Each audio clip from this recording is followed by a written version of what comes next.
Hello, and welcome to English Avenue Podcast. Your cozy little place to learn real English through everyday conversations. I'm Anna. And I'm Jake. And Jake has been in a strangely good mood for the last 7 minutes. 7 very solid minutes, thank you. No, but really, you've got that suspicious face people have when life is suddenly being nice to them. That is because life has been nice to me. Oh, what happened? Did you win the lottery? Better. Jake, be careful with that word. I had hot tea, the weather was good, my favorite song came on at exactly the right moment, and no one asked me to join a meeting. Wow. So your happiness is deeply affordable. The best kind.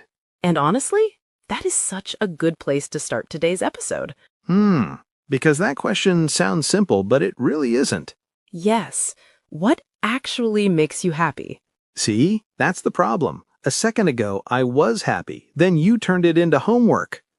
Exactly.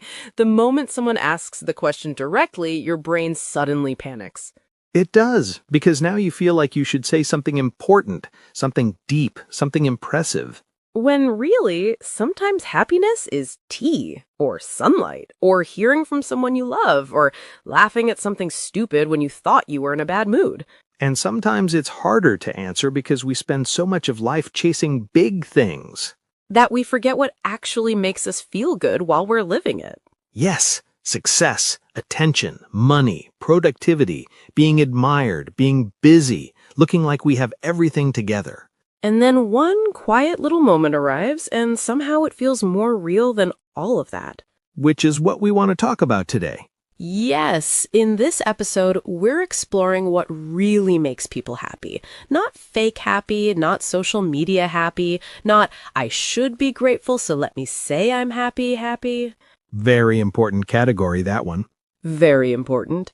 And we're talking about why this question is harder than it looks, why people often chase the wrong things, why relationships matter so much, why little moments are more powerful than they seem.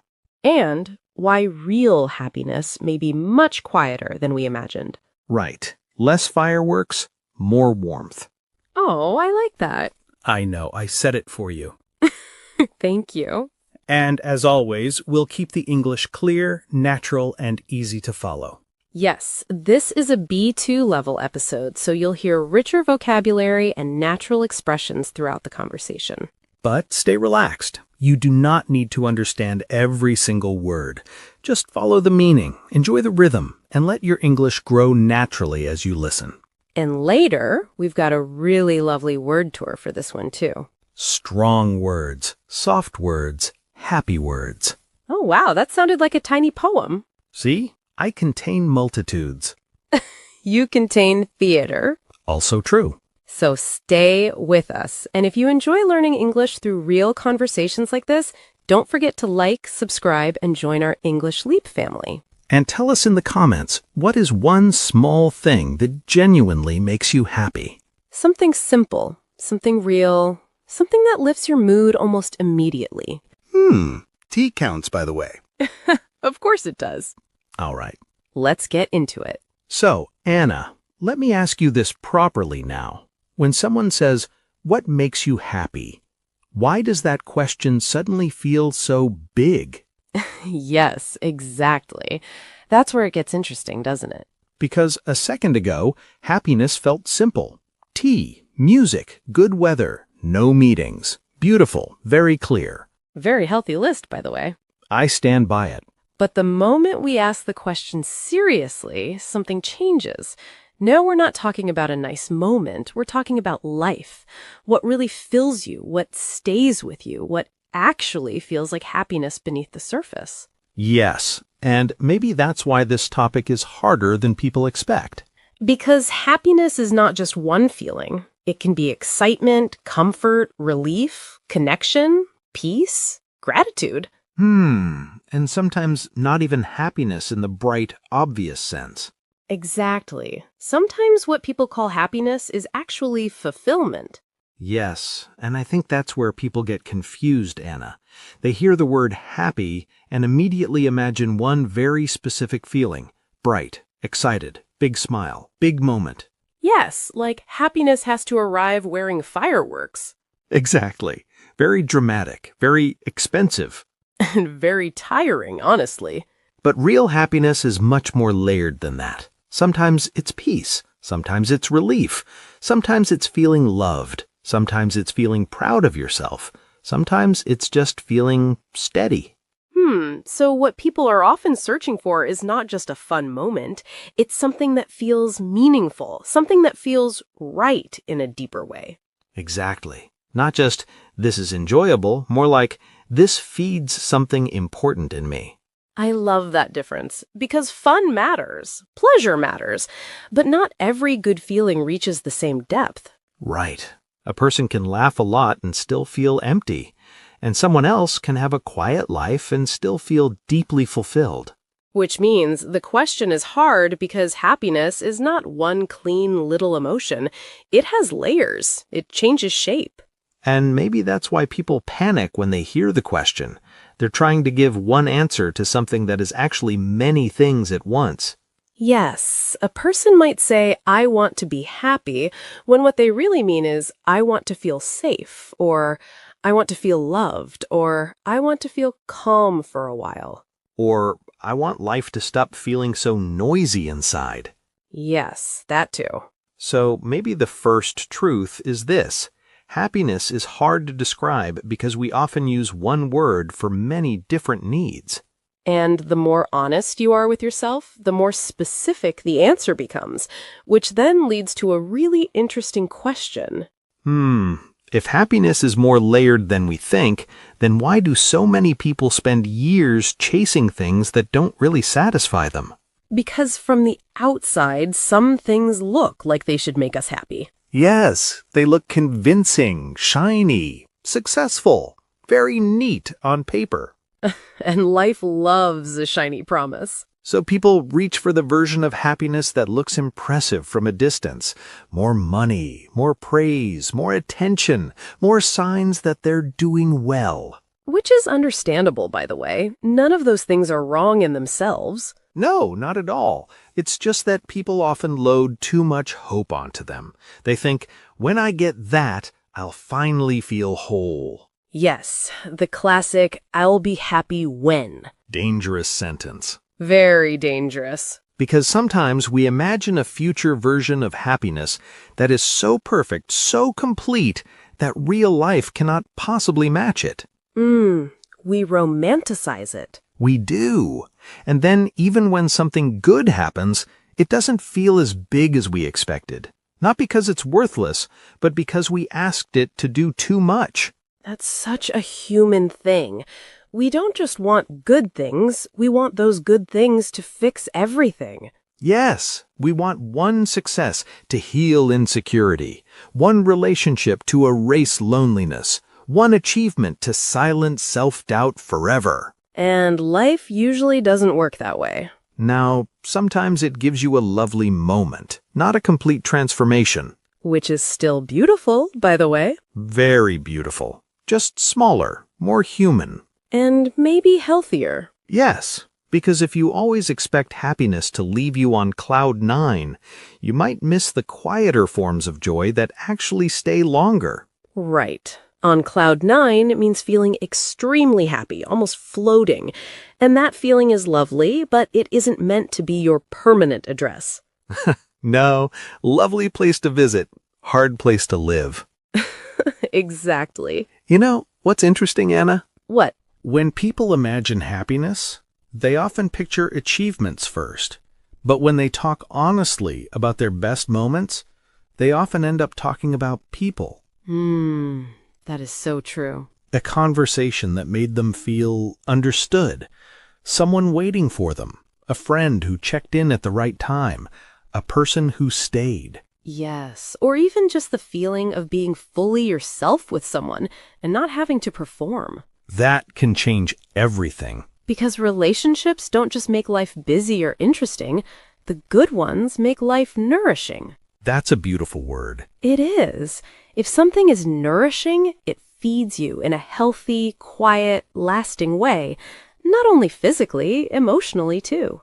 So a nourishing friendship is not just fun, it restores you. A nourishing home is not just beautiful, it lets your body relax. A nourishing relationship gives your heart room to breathe. Yes, and that matters more than people admit. Because success can impress people, but relationships hold people. And I think many adults realize this a little late. They spend years building the outside of life, and then slowly realize the inside still depends on warmth, trust, and people who really know them. Yes, a person can have a full calendar and still feel lonely. They can have status and still not feel held. And the opposite is true too. A simple day can feel rich if it contains real connection. A call that makes you laugh, a meal that feels easy, someone saying, I know what you mean. Those things look small from the outside, but emotionally they are not small at all. They can carry a whole day. And maybe that's a good place to slow down a little. Yeah. Because once we talk about relationships, we naturally end up here, at the small moments. Yes, the moments that don't look very important while they're happening. But later, somehow, they stay with you. A window open in the evening. The first sip of something warm. A joke you didn't expect. Someone remembering a detail about you. A peaceful walk when your mind finally goes quiet. What's interesting is those moments usually don't ask for much. They ask for attention. Yes, which is why people miss them so easily. Not because they don't exist, but because life is noisy and the mind is busy, and we keep rushing past the very things that could soften us. That's why I really love that old saying, stop and smell the roses. A classic for a reason. Yes, stop and smell the roses means slow down enough to enjoy the simple good things in life. Not everything has to be dramatic to matter. And I think happiness often hides in those ordinary places, not because it is weak, but because it is woven into daily life. Which is where gratitude comes in. Yes, and gratitude is not pretending everything is perfect. It's noticing what is already gentle, good, or meaningful, even inside an imperfect life. I like that definition so much more than forcing positivity. Same. Gratitude gets misunderstood. It does. People think gratitude means ignoring pain, but real gratitude just says, yes, life is hard in some ways, and this small good thing is still real too. The sky can be heavy, and the tea can still be lovely. Exactly. And maybe that is one of the deepest adult skills, learning how to notice what is tender and good without needing life to become perfect first. And that's exactly where so many people struggle. Yes, because that skill gets much harder the moment comparison enters the picture. Ah, yes, the thief. Extremely rude guest. Very rude. Because the moment you start comparing your life to someone else's, even a perfectly decent day can begin to feel smaller. Yes, nothing has changed in your actual life, but now your mind is standing somewhere else, looking back at it with disappointment. And that's where contentment gets damaged. And contentment is such an important word here.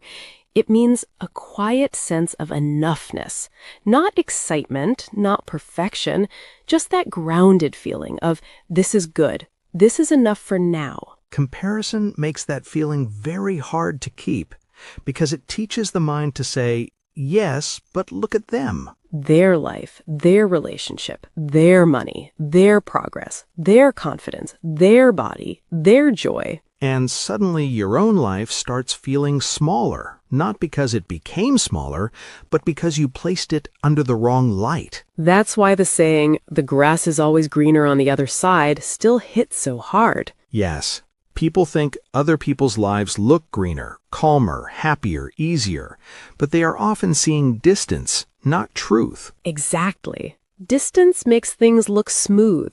Reality is always more textured than that. Every life has dishes. Every life has tension. Every life has moments people don't post, don't say, don't explain. And when you compare your full, messy human life to someone else's edited surface, of course your own life starts to feel disappointing.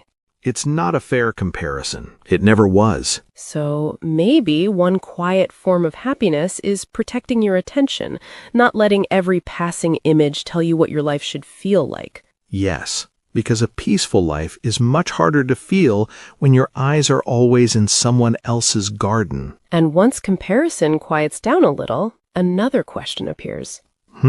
What actually lasts? Ah, good question. Because pleasure is real. It matters. A good meal matters, a holiday matters, a compliment matters, a funny night matters. Of course, we are not against pleasure. We support snacks and good weather very strongly. Deeply committed. Absolutely. But pleasure is not always the same as deep happiness. Right. Some things are uplifting for a moment.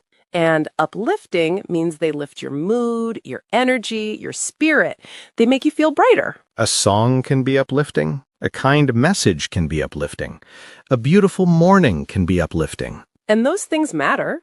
But some uplifting moments are like sparks. Lovely, but brief. Exactly. They brighten you, but they don't necessarily hold you. Then there are the things that make you light up. Yes, and if someone lights up, their face or whole energy becomes brighter because something genuinely touches them. Like when someone starts talking about something they love, and suddenly you can hear the life in their voice. That's one of my favorite things to witness. Same. But again, even that is not the full picture. A person can light up in a beautiful moment and still be searching for something deeper underneath. Yes, because deep happiness usually asks for more than stimulation. It asks for connection, meaning, rest, honesty, inner steadiness. Not just the thing that feels good, but the thing that stays good after the moment passes. Which is why people can have lots of pleasure and still feel strangely underfed inside. Emotionally hungry. Exactly. And maybe that underfed feeling is what pushes people toward meaning. Yes, because a life that feels meaningful has a different emotional texture. It does. Even hard days feel different when they belong to something that matters to you. A person, a purpose, a piece of work you care about, a home you are building, a way of loving people, a value you live by. And kindness fits into that in such a quiet, powerful way. It really does, because when you are kind, life often stops feeling so narrow. Yes. You step out of your own little mental circle for a moment. You notice someone else. You soften. You become part of something warmer than your own thoughts. And that can change the whole feeling of a day. Not in a dramatic way, in a human way. Which is why some of the happiest people are not always the most excited people. Sometimes they are the most connected people. Or the most useful. Oh, that's good. Because usefulness can be deeply comforting. Feeling that your presence helped someone, that your love mattered, that your effort reached another human being. Yes, that gives life weight in the best sense. And it also gives you something to look forward to. Yes, and if you look forward to something, you feel happy or hopeful that it is coming. A meal with someone you love, a quiet routine, seeing a friend, helping someone, even a small ritual that reminds you that life is waiting for you in a gentle way. That's such a lovely thought. Happiness is not only in the moment itself, sometimes it lives in the soft pull toward the moment. In the anticipation. Yes, in the emotional shape of, I'm glad this is part of my life. And maybe that's exactly why real happiness can be so easy to miss. Because a lot of it is quieter than we imagined. It's not always loud enough to impress people. I think that's true. Maybe it doesn't always look exciting. Maybe it doesn't always sparkle. Maybe it doesn't always give you a story to tell. Maybe sometimes it just feels like exhaling in a life that used to feel tight. Oh, yes. Maybe it looks like sleeping well, or not checking your phone with dread, or laughing more easily, or sitting with someone in silence and feeling no need to perform. Oh, or coming home to yourself a little. That might be the line. I think so too. Because when people imagine happiness, they often imagine intensity, but a lot of real happiness may actually be serenity. Yes, and serenity means a deep, calm, peaceful feeling. Not empty, not dull, peaceful. A kind of inner quietness, a life that no longer needs to shout all the time. And that kind of happiness can be easy to miss if you are only looking for excitement. Which is why I actually love the saying, happiness is homemade. Me too. Because happiness isn't easy. Not because life is always soft, but because so much of happiness is built in small, daily human ways. In what you notice, in how you speak to yourself, in who you stay close to, in what kind of life you slowly create. In what you protect, in what you repeat, in what you allow to matter. And maybe that's why real happiness feels quieter than we imagined, because it is less like winning something and more like living in a way that gently fits your heart. Less fireworks. More warmth. Exactly. And that feels like a lovely place to pause for a moment. Yes, because we used some really beautiful words in today's conversation. So let's slow it down and look at them together. So let's start with our first word from today's conversation, fulfillment. Fulfillment is a deep feeling of satisfaction that comes from something meaningful. It is more than just having fun or feeling excited. It is the feeling that something truly matters to you. For example, she found real fulfillment in doing work that helped other people. Or, success looked good from the outside, but fulfillment mattered more to him in the end. Repeat, fulfillment. Fulfillment. Next, a very important word for today's episode, contentment. Contentment means a quiet feeling of peace and enoughness. It is not loud or dramatic. It is the feeling of being okay with what you have in this moment. For example, she was not excited all the time, but she had a deep sense of contentment. Or, comparison can steal your contentment without you even noticing. Repeat, contentment. Contentment. Now let's look at another beautiful word, gratitude. Gratitude means noticing and appreciating the good things that are already in your life. It does not mean pretending everything is perfect. It just means seeing the value in what is already there. For example, gratitude helped her notice the quiet good things in an ordinary day. Or, even during a difficult week, he still felt gratitude for the people around him. Repeat, gratitude. Gratitude. Next, a very useful word, uplifting. If something is uplifting, it makes you feel lighter, brighter, or more hopeful. It lifts your mood in a positive way. For example, that conversation was so uplifting that I kept thinking about it all day. Or, she likes listening to uplifting music in the morning. Repeat, uplifting. Uplifting. Our next word is a calm one, serenity. Serenity means deep calm and peace. It is the kind of quiet happiness that does not need to be loud or exciting. For example, he felt a sense of serenity when he sat by the sea at sunrise. Or, real happiness sometimes feels more like serenity than excitement. Repeat, serenity. Serenity. Next, a word that feels very rich and gentle, nourishing. If something is nourishing, it feeds you in a healthy way. It can be physical, emotional, or mental. A nourishing relationship or routine makes you feel supported and stronger. For example, she wanted a more nourishing life, not just a busier one. Or a nourishing friendship gives you comfort, trust, and space to be yourself. Repeat, nourishing. Nourishing. Now let's move to our first idiom from today's conversation. Stop and smell the roses. Stop and smell the roses means slow down and enjoy the small good things in life. It reminds us not to rush past simple moments of beauty or peace. For example, he was always busy, so his friend told him to stop and smell the roses sometimes. Or, this episode is really about learning to stop and smell the roses. Repeat, stop and smell the roses. Stop and smell the roses. And next, our second idiom, on cloud 9. If someone is on cloud 9, they feel extremely happy, almost as if they are floating. It describes a very high, excited kind of happiness. For example, she was on cloud 9 after hearing the good news. Or, he looked like he was on cloud 9 when he saw her at the airport. Repeat, on cloud 9. On cloud 9.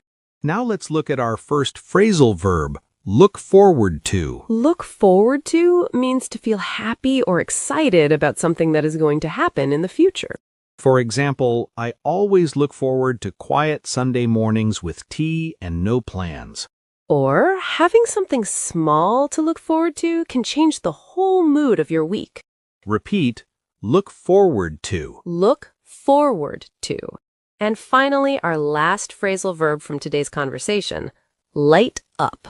If someone lights up, their face or whole energy suddenly becomes brighter because they feel joy, excitement, or love. For example, her face lit up when she started talking about her childhood home. Or he always lights up when someone asks him about the things he really cares about. Repeat, light up. Light up. And those were today's keywords and phrases. Less fireworks. More warmth. Right. Take care of your English. And take care of your heart. This is Anna. And this is Jake. And you've been listening to the English Leap podcast. Bye! Your progress doesn't end here. To continue advancing your English skills, click on the next video or explore the additional videos we've thoughtfully selected for you.